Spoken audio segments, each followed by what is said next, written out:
Haka da fatan kuna cikin ƙoshin lafiya. Ni ne naku injiniya Bashir Bukar, mamallakin wannan Trading Academy mai suna Bash Enterprises Forex Trading Academy. Kada ku manta za ku ya ku tuntuɓe ni a WhatsApp line nawa 0906969428 ko kuma a Telegram handle nawa Bash Enterprises. Suna ɗayan kwan biyu ban mana bidiyo ba, so shine na ce to ga wasu bayanai masu matuƙar mahimmanci na son ɗan mana bayani.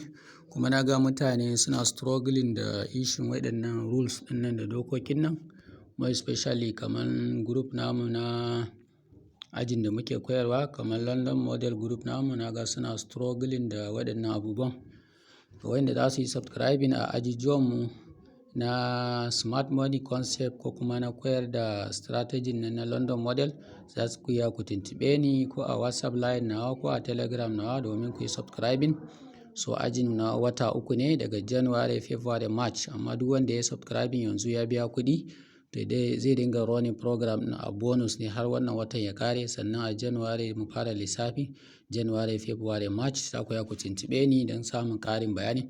So kamar yadda kuke gani ba tare da ɓata lokaci ba, wannan model da muke trading da shi London model, akwai wasu requirement da dokoki da mutane suna yawan confusion, wasu suna bi na DM da sauransu, suna yawan tambaya da sauransu. Kada ku yi confusing. So ina son mana bayani a takaice. London model strategy, wannan strategy ne very powerful strategy wanda ko shi kaɗai ne ka rike ya riga ya ishe ka insha Allah. Ka ɗauki fiyan ka guda ɗaya GBP USD ko kuma ka haɗa da GBP USD da Euro USD ya ishe ka. In ka ga dama za ka haɗa har da gold, so amma ko GBP USD kaɗai ya ishe ka ko kuma guda biyu da Euro USD. So kamar yadda kuke gani a nan ga requirements a rules na rubuta. Time da muke neman wannan setup ɗin nan, time ɗin nan muna fara shi ne daga 3 AM zuwa 5 AM na New York local time kenan. A baya muna amfani da UTC-4 a New York local time, yanzu kuma muna amfani da UTC-5, kasancewar time ya ɗan shifting da awa ɗaya.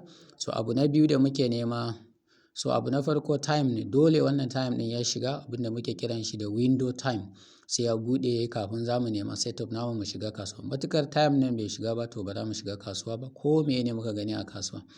Abu na biyu shine liquidity dole sai an ɗauki liquidity Asian session high ko Asian session low kafin mu nema setup namu, ko kuma previous day high previous day low. Yawanci abu guda biyun ne za mu sa ido. Da safe idan mu zana Asian session high da low namu, previous day high da low namu, sai mu sa ido. Sai kuma a gurguje abu na uku shine Asian session a New York local time UTC-5 kenan, yana fara ne daga 20:00 zuwa 00:00. Muna amfani da 24 hours time kenan, format kenan a UTC New York local time UTC-5. Sai kuma muna amfani da 12 hours format ne, daga 8 na New York local time zuwa 12 na dare kenan, daga 8 na dare zuwa 12 na dare kenan 12 to.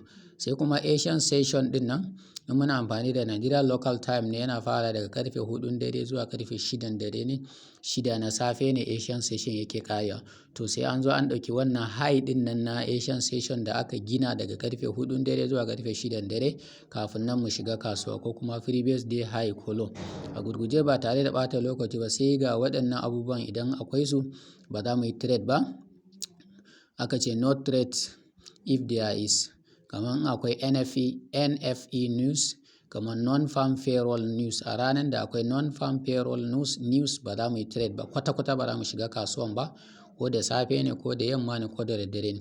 Abu na biyu kuma CPI, ranar da akwai news na CPI shi ma ba za mu shiga kasuwa ba kwata-kwata, ko da daddare ne ko yaushe ne news ne, matukar ranar akwai ba za mu shiga kasuwa ba. Sai kuma FOMC, ranar da akwai FOMC shi ma ba za mu shiga kasuwa ba. Sai kuma na manta ga abu na hudu nan, akwai abu na hudu shi ma ranar da akwai ba za mu shiga kasuwa ba, kamar a ce multiple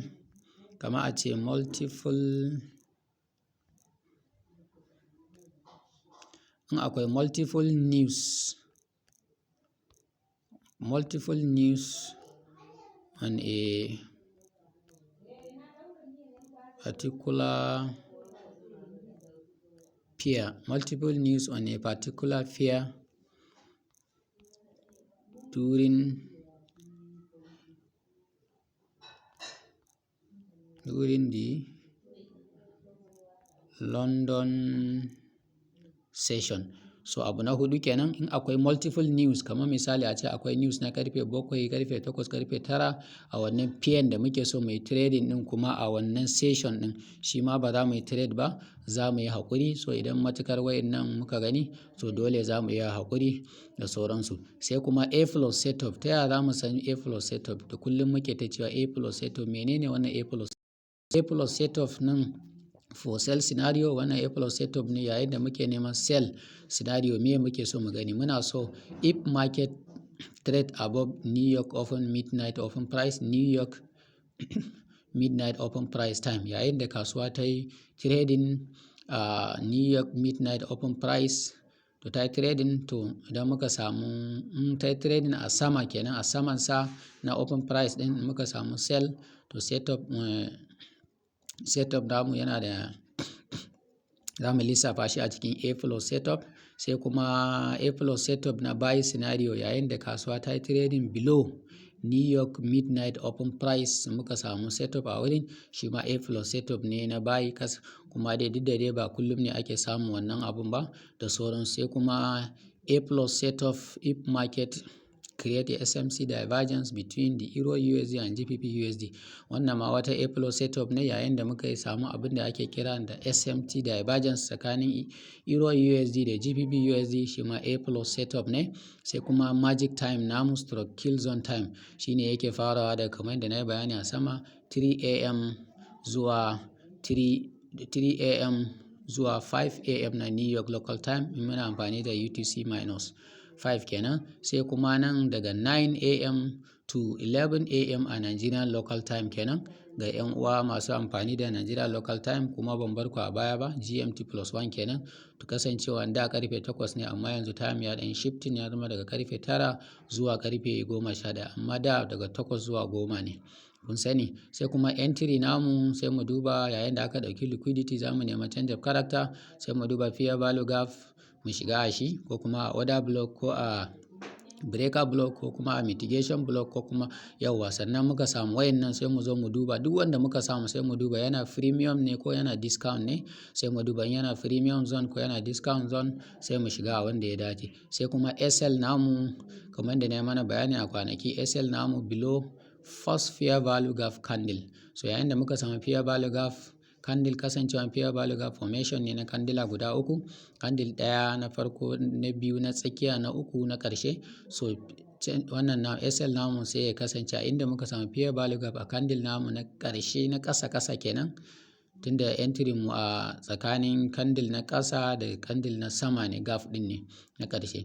So target namu kuma opposite liquidity ne ko kuma Asian high ko Asian low. Yayin da muna da wani strong liquidity, to sai mu targeting strong liquidity mu shine zai zama TP mu, kuma ba wani strong opposite liquidity a wurin sai mu targeting Asian high Asian low. So entry time namu kuma yayin da aka dauki liquidity sai mu canza time frame, wannan namu time frame namu ya koma 5 minutes, mu duba fair value gap, in babu mu mayar da shi zuwa ƙasa ƙaramin time frame har zuwa 1 minute za mu dinga duba favorite entry. Muka samu fair value gap mai kyau clear entry sai mu nema a wurin nan, sai mu nema entry mu. Kada ku manta kuna tare da ni Engineer Bashir Bukar, mamallakin wannan trading academy mai suna Bash Enterprises Forex Trading Academy. Za ku ya ku tuntuɓa ta WhatsApp line nawa ga wanda suke so su shiga ajinmu. Akwai ɗalibanmu wanda suna so su sake samun ƙwarewa, suna so su sake ƙwarewa su jajirce a kai, ko kuma suna so su sake samun wasu fahimta da sauransu, ko kuma sabbin ɗalibai, za ku ya ku tuntuɓe ni. Ina koyar da London model kuma ina koyar da SMC smart money ɗin. Duk wanda mutum yake bukata zai iya tuntuɓe ni a WhatsApp line nawa 0906969428 ko kuma a Telegram handle nawa @bash enterprises forex wannan @bash enterprises. So kamar yadda na faɗa, duk wanda ya yi subscribing a ajin a wannan watan, to za mu fara masa lecture sa, kuma bonanza ne lissafin ajinsa, kuma zai fara daga January, February, March ne. So kuma class ɗina 1-on-1 ne nake yi, so ba group bane, kasancewan wasu a group ɗin wani kaman ba shi da saurin fahimta, wani kuma commitment ya masa yawa, ba shi da time da zai tsaya ya tafi yanda da sauran ɗalibai ko wani abu, shi yasa na yi shi one on one ne. Zan ɗora kan maudu'i wanda kake so.